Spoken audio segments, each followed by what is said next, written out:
marami akong na-miss last time. So, ito muna. So, pumunta ako sa SM kasi nga kailangan ko ng alfiler. Ang gusto ko sana is yung may parang malaki yung ulo dito. But ito lang yung available. So, this is 45. Just 45.75. And I have how many? This is by Swan. And this is size 26mm.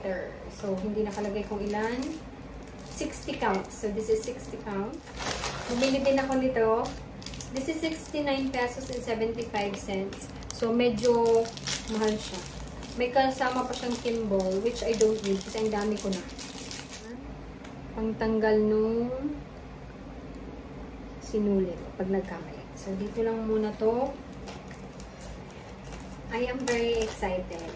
So, pati ito, hindi naman natin kailangan. And, bibili sana ako ng extra fabric para sa parang lace.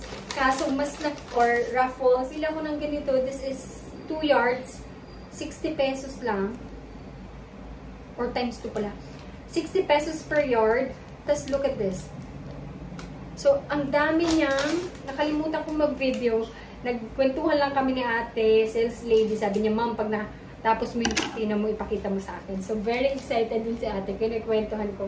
So, available pala yung mga ganito. At ito na lang yung ilalagay ko sa dulo. Which I am very excited.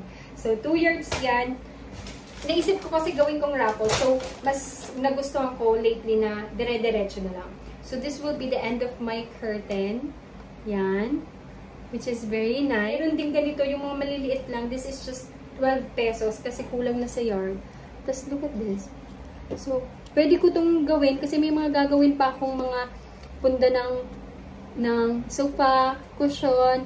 So, look, I can just buy this para sa edging. And, look, ang cute niya. So, I am excited.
So, I will repeat this again.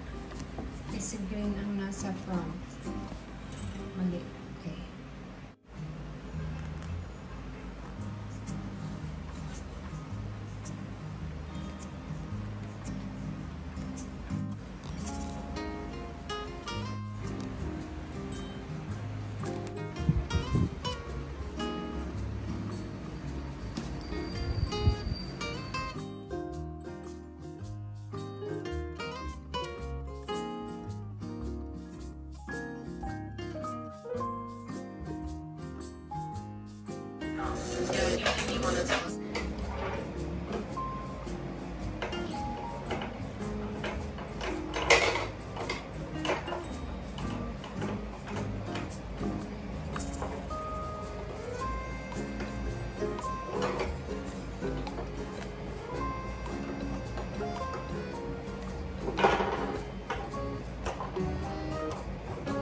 So, I have to make sure na pareho yung color nung thread ng bobbin sa dito kasi nagkaiba sila ng back and front.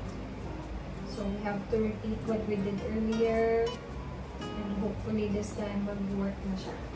To cut this edge and then i-fold ko na lang siya. Kasi masyado siyang makapal para sa curtain.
May sobra.